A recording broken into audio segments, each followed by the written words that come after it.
The door was still locked. No alarms, no sound, just empty air and the smell of ozone. The technician whispered, "Where did she go?"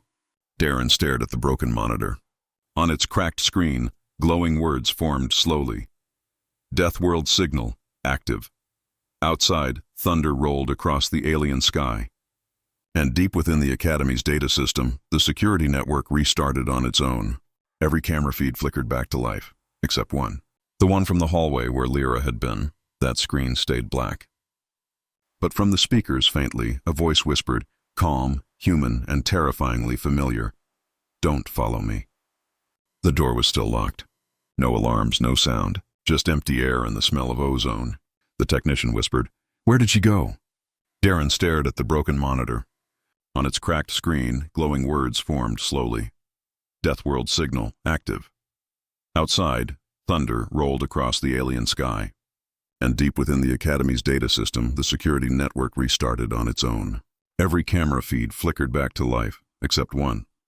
The one from the hallway where Lyra had been. That screen stayed black.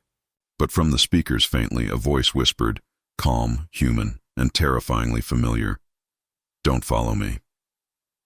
The next morning, the Academy was silent.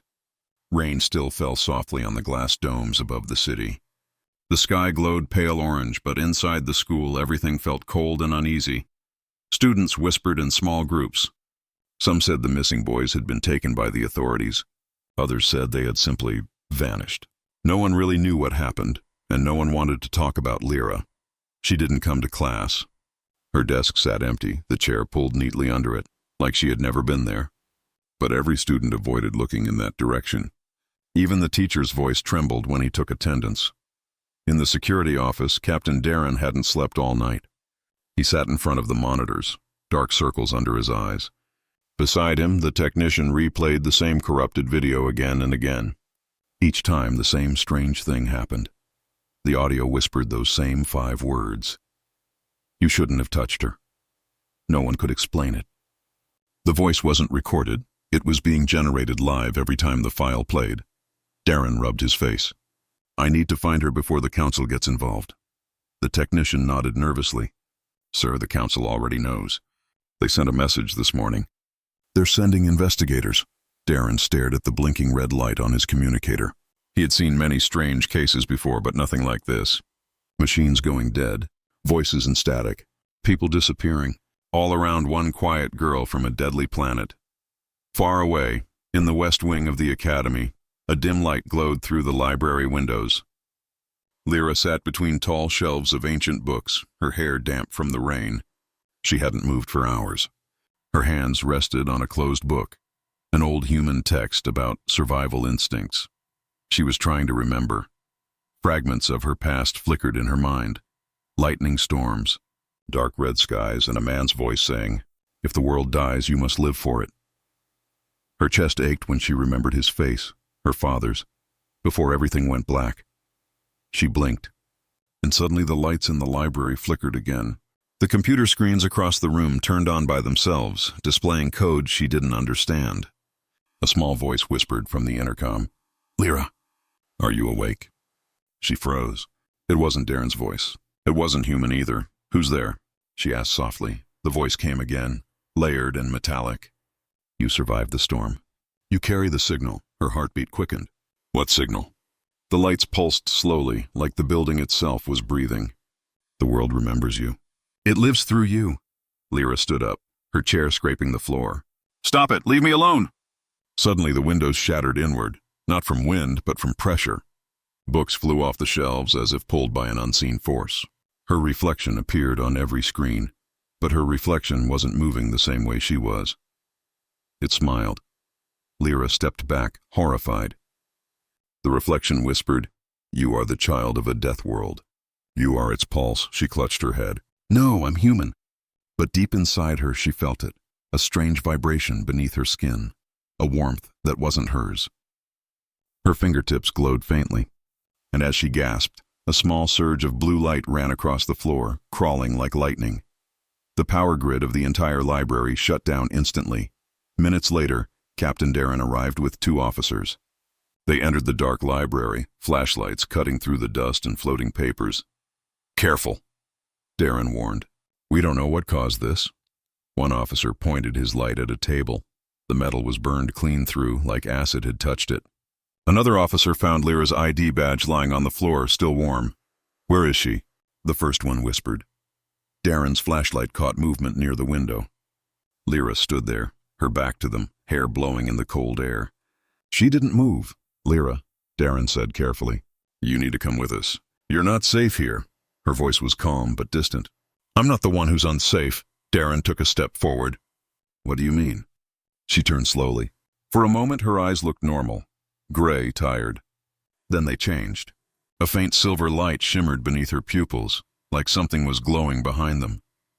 I didn't mean to hurt them, she said quietly. It just happens when I get scared. The room temperature dropped instantly. Their flashlights flickered. What happens, Lyra? Darren asked. She closed her eyes. It protects me. What does? Her voice broke a little. My world, suddenly. Every device in the room turned on at once. Tablets, computers, scanners, all displaying one line of text. Deathworld signal detected. Phase 2 activated. The words flashed red, over and over. Then, as quickly as it came, everything went black again.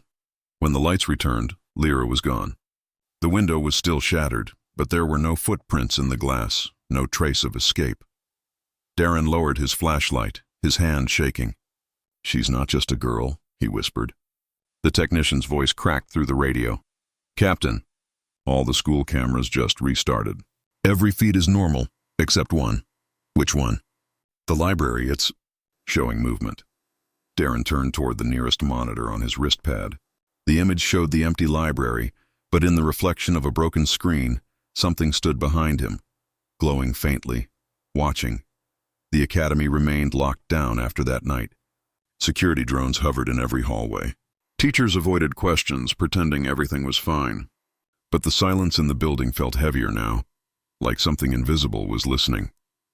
Captain Darren hadn't left the control room since the library incident. He kept watching the security feeds over and over again. Hundreds of screens showed normal school life, students walking, classes running. But one feed refused to act normal. The library camera. Every few minutes it glitched. The picture would blur, then show a shadow. Faint, human-shaped, standing exactly where Lyra had been last seen. Sometimes it even looked like she was still there, moving between the shelves. The technician, pale and exhausted, rubbed his eyes. Sir, this footage doesn't make sense. It's real time, but the timestamp is wrong. What do you mean? Darren asked. The technician pointed at the corner of the screen. The clock shows a time that hasn't happened yet. Darren leaned closer. It was true. The footage was dated 3 hours in the future. Before he could respond, the screen flashed white, and for a brief second, Lyra's face appeared. Her lips moved, forming words that the audio couldn't catch. Then the feed went black again. Darren slammed the table. Record everything. I want a frame-by-frame analysis. The technician nodded nervously. Sir, there's more. The library systems came back online by themselves. Someone, or something, is transmitting from inside the building. Darren grabbed his weapon and stood up. Then we're going in again. They entered the library with 2 drones ahead, scanning the area. Dust floated in the flashlight beams. The glass from the broken window still sparkled on the floor. Movement detected. One drone announced. Darren aimed his weapon. Where? Sector 3 between the history shelves. They moved quietly, boots echoing. When Darren turned the corner, his flashlight hit a small metallic object lying on the floor, Lyra's communication badge. But it wasn't normal anymore. The badge was cracked open, glowing faintly blue inside like a heartbeat. The technician picked it up with tongs. Sir, it's pulsing. Like it's alive. Darren stared at it. Alive? He reached out and for a moment the glow brightened, responding to his touch. Then, out of nowhere, every screen in the library turned on again. Static filled the air, and on every single screen, Lyra's face appeared. Her voice echoed softly. You shouldn't have come back. Darren froze. Lyra, can you hear me? Her image blinked slowly. They told me to run, but I can't leave. It follows me. What follows you? Her reflection flickered. Behind her, the background wasn't the library anymore. It looked like another place, a destroyed world of storms and fire. Lightning flashed behind her silhouette. She whispered, "My home." "It's trying to find me," the technician whispered, trembling. "Sir?" "Is that her Deathworld?" Before Darren could reply, the monitors began to shake violently. The sound of rumbling thunder filled the room. A wave of static energy blew out 2 drones instantly. The technician screamed, "It's breaching the system!" Darren pulled him back. "Shut everything down." "I can't. It's overriding the power grid." Suddenly, the computers showed strange alien symbols. Not human, not from any known planet. Then a voice, deeper, older, spoke through the speakers. "Return the signal." "She is not yours to keep." Every metal object in the room lifted an inch off the ground. Tools, chairs, even Darren's gun. A magnetic field had formed. Sparks danced across the walls. "Get out!" Darren shouted. The doors slammed shut on their own. The technician's tablet screen cracked. Glowing red text. Phase 3. Connection complete. Lyra's image looked straight at Darren now.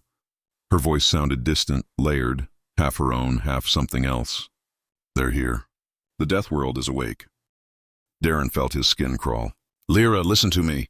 "You need to fight it. You're not alone anymore." For a moment her eyes softened. "I don't want to hurt anyone." The glow behind her grew brighter, like a portal of light tearing open. A storm wind blew through the room, scattering papers and debris. Then, just as suddenly as it started, everything stopped. The lights died. The sound vanished. When emergency power returned, Lyra's image was gone. The library was still. The only sound was the faint hum of the badge on the floor. Darren knelt beside it. The glow had dimmed, but he could hear a tiny heartbeat inside. He whispered, "We need to find her before they do." The technician swallowed hard. "Sir, who's they?"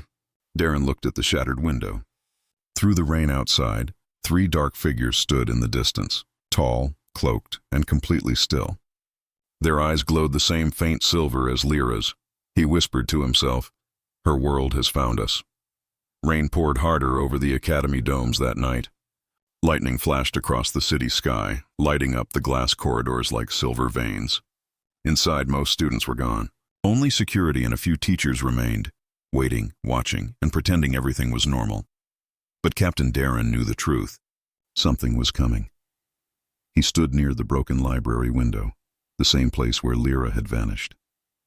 The rain outside hit his armor, cold and sharp. In the distance, he could still see them, 3 tall shapes standing motionless beyond the courtyard lights. For hours, they hadn't moved. They just stood there, staring silently at the academy.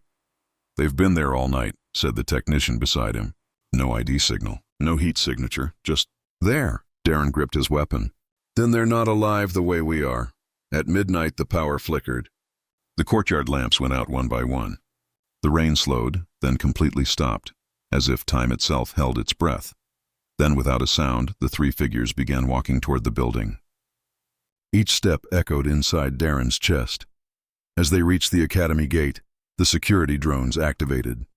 But instead of attacking, every drone froze midair, engines humming weakly, before dropping to the ground, lifeless. The doors to the main hall opened by themselves. Darren whispered, "They're not breaking in." "The system's letting them in." The technician's voice shook. "Sir, maybe it's Lyra. Maybe she's controlling them." Darren didn't answer. He stepped back, eyes locked on the corridor.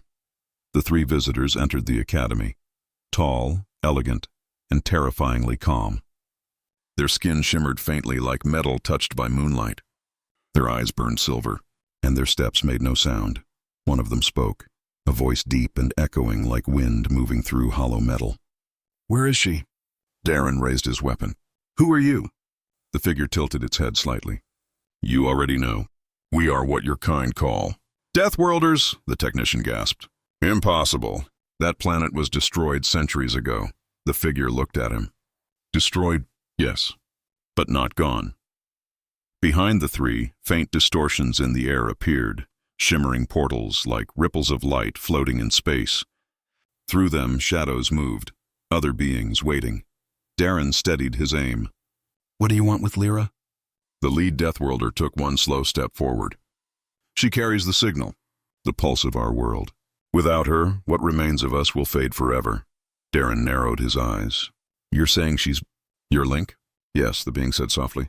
When your people bombed our planet, she was still a child. Her body survived, but her mind, connected to us. The Deathworld chose her as its last voice. The room grew colder. Static danced in the air, bending the lights. Darren's voice was low. She's not a weapon. She is not. But your kind will make her one. The Deathworlder replied. That is why we came, to take her home, before she becomes what you fear most.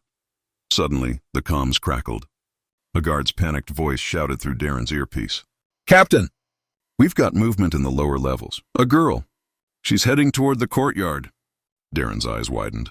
Lyra. He ran out of the hall, ignoring the Deathworlder's still gaze. The technician followed close behind. They raced through empty corridors lit by flickering red lights. They found her near the main gate, standing in the rain.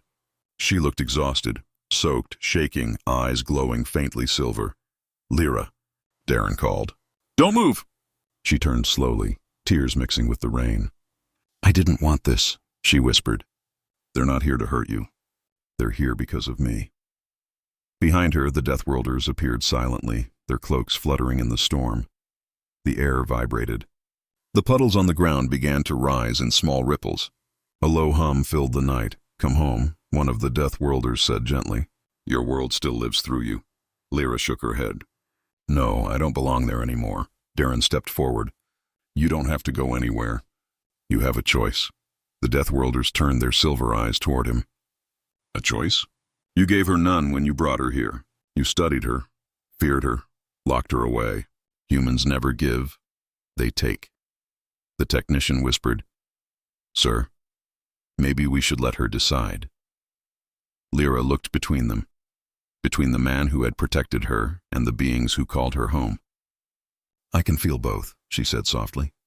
Your fear and their pain, it's all inside me.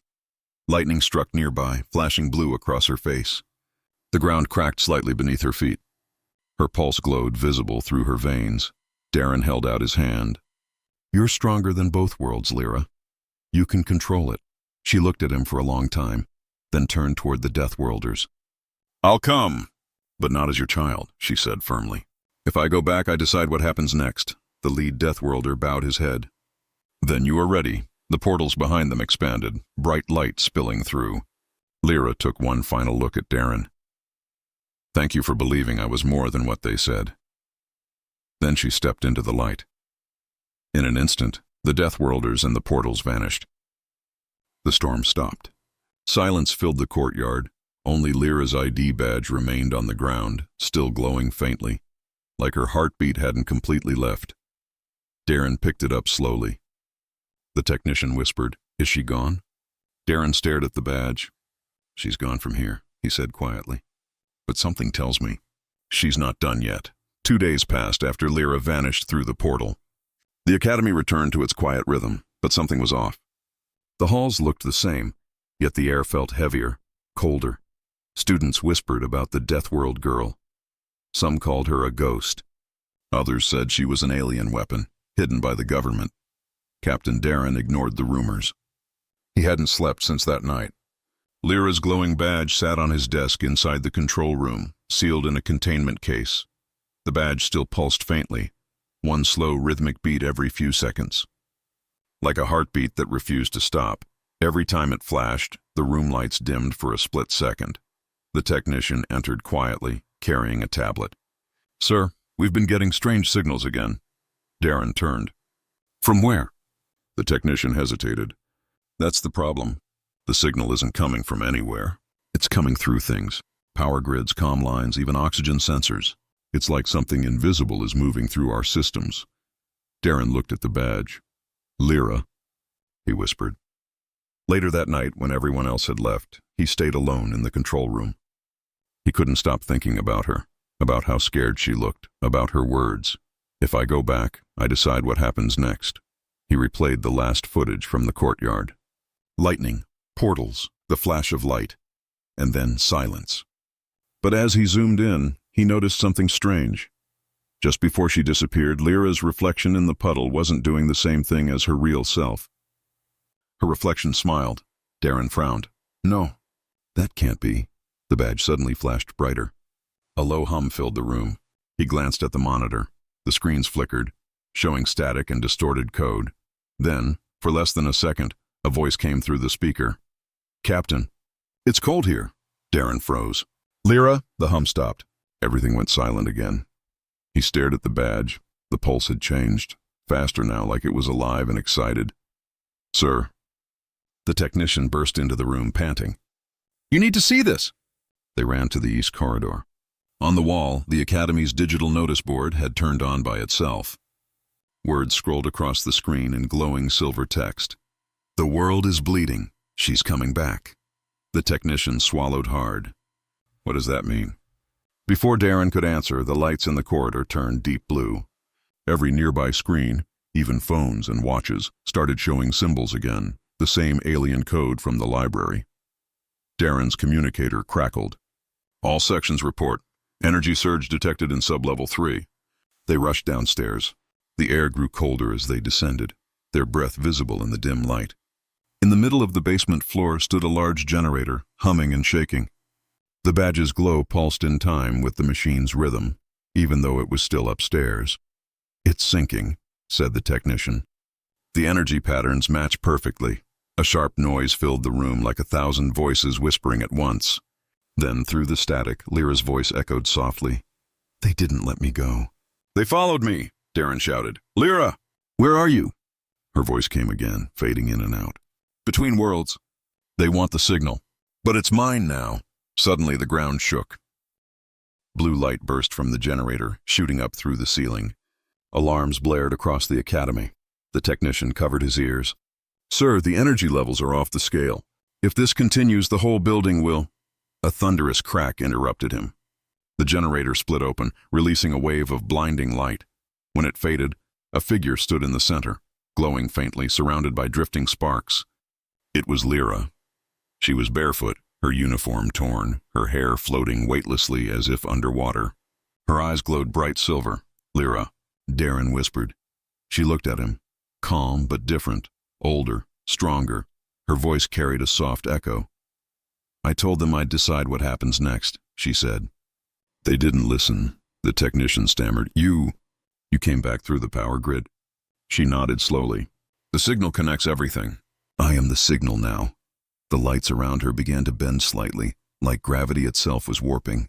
Every electronic device flickered when she took a step forward. Darren raised a hand carefully. "Lyra, you're not in danger anymore.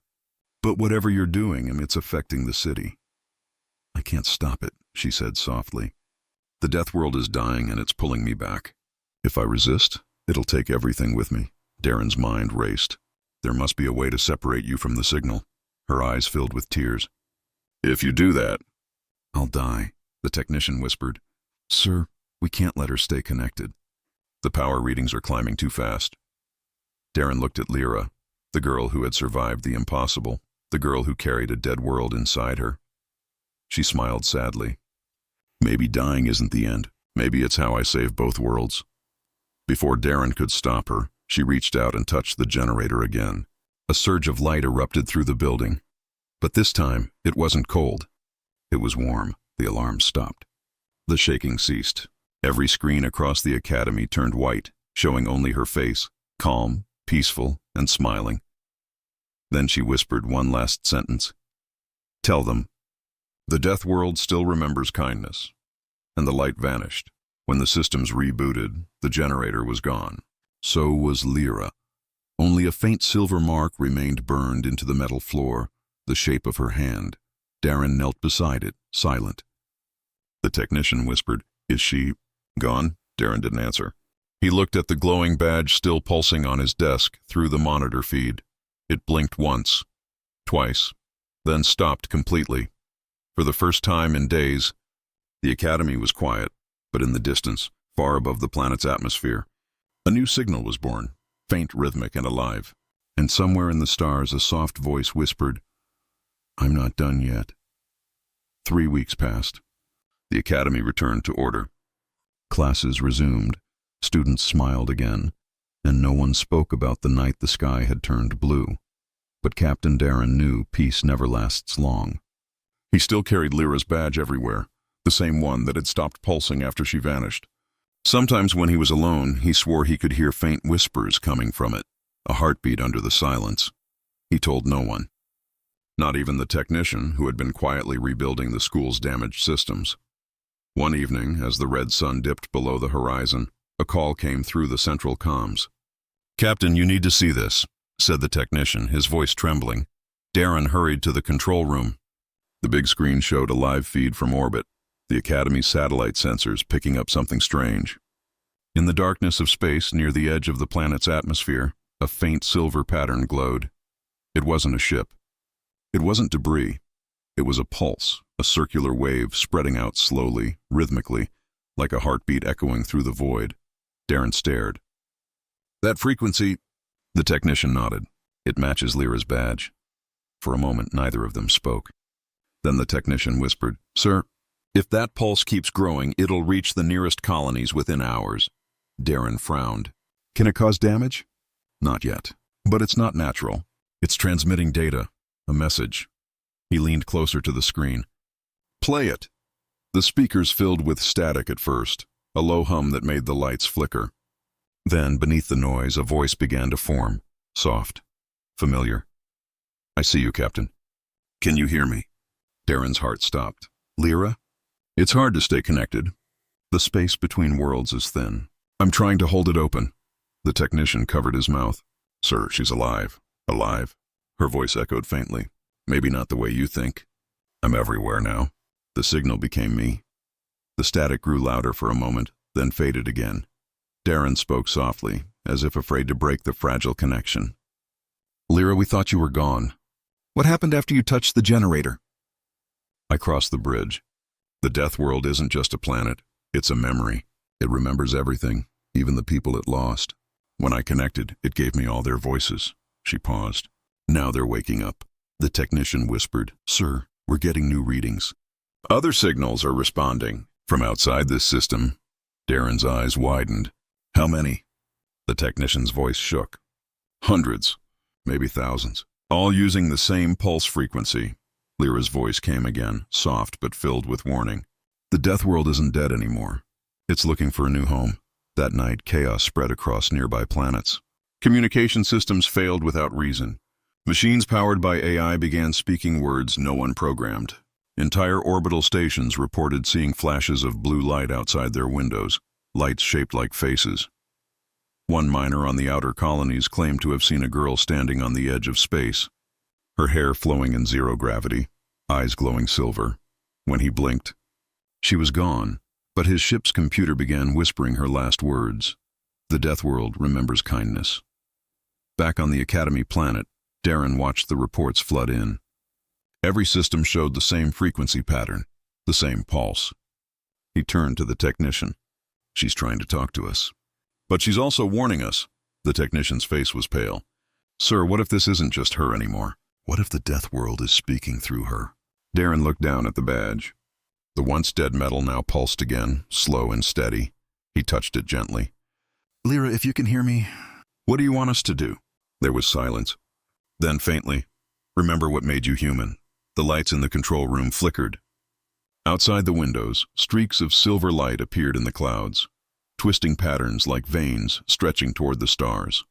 The technician gasped. "It's forming a network." "The planet's magnetic field is reacting to her signal. Can we stop it?" Darren asked. "Not without shutting down the entire grid, and that could kill half the colony's life systems." Darren clenched his jaw. "Then we don't stop it. We find out what she's building." He stared at the glowing sky, the same color as her eyes. Hours later, the planet's moon began to glow faintly blue. The orbital satellites recorded something incredible, patterns forming on its surface. Perfectly symmetrical, like circuitry carved by invisible hands, and at the center of the design, one word appeared, in both human and alien language: home. The technician whispered, "She's creating something new. Not Deathworld, not Earth." Darren nodded slowly. "Something in between." He opened the comms and recorded a message. "This is Captain Darren of the Academy. To all colonies, do not attack the pulse. It's not an invasion. It's communication. She's trying to build a bridge," he paused, "between us and what we destroyed." That night, as the world watched the glowing patterns spread across the stars, Darren sat alone in his office. The badge rested in his hand, warm and alive again. He closed his eyes and whispered, "Lyra, wherever you are, finish what you started." And far beyond, among the swirling lights of the Deathworld's rebirth, a girl made of light stood on a platform of stars. Her voice echoed softly through space. "I will." The pulse grew brighter. The stars began to move, aligning like they were part of something greater. A path between worlds was forming, built not from war or fear, but from a single human emotion the Deathworld had almost forgotten: hope.